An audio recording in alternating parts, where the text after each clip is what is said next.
our friends' faces, remembering appointments, acting on new ideas, succeeding at work, or even learning to walk. Memory in everyday life.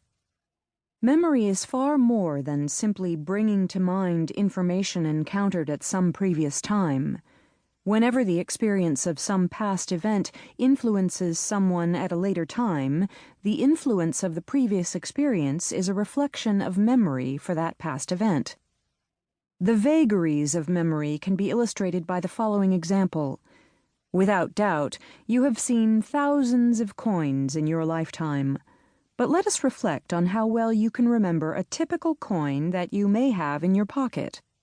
Without looking at it, take a few minutes to try to draw a coin of a particular denomination from memory. Now, compare your drawing with the coin itself. How accurate was your memory for the coin? For instance, was the head facing the correct way? How many of the words, if any, from the coin did you recall? Did you place these words correctly? Systematic studies were conducted into this very topic in the 1970s and 1980s. Researchers found that, in fact, most people have very poor memories for very familiar things, like coins. This represents a type of memory which we tend to take for granted, but which, in a sense, doesn't really exist. Try it with other familiar objects in your environment, such as stamps, or try to remember the details of clothes that other people in your workplace or with whom you frequently socialize typically wear. The key point here is that we tend to remember the information that is most salient and useful for us. For instance, we may be much better at recalling the typical size, dimensions, or color of coins than the direction of the head or the text on the coin, because the size, dimensions, or color may well be more relevant for us when we're using money. That is, for the primary purpose of payment and exchange for which money was devised. And when remembering people, we will typically recall their faces and other distinguishing features that remain relatively invariant and are therefore most useful in identifying them, rather than items which may change, such as individuals' clothing. Instead of thinking of coins and clothing, it is perhaps more straightforward for most people to consider the role of memory in the case of a student who, 1. attends a lecture, and 2. later brings to mind successfully what was taught in the lecture in the examination hall.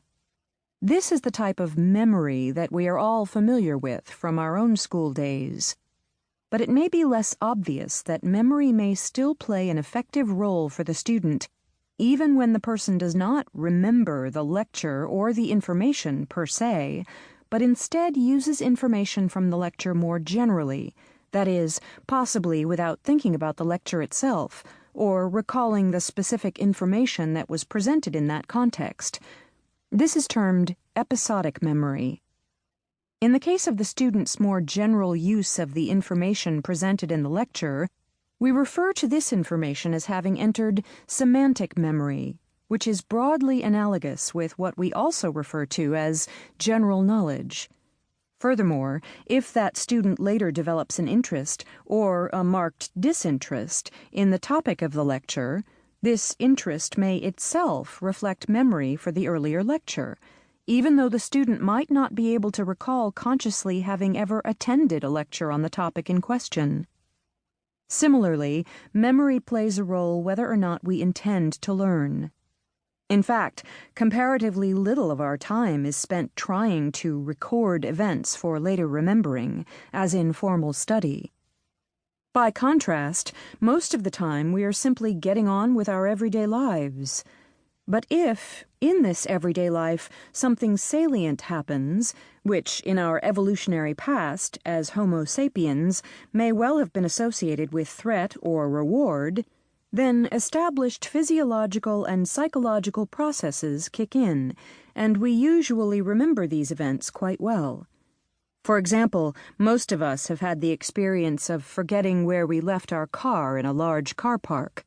But if we have an accident and damage our car and/or the car of our neighbor in the car park, then specific fight, fright, or flight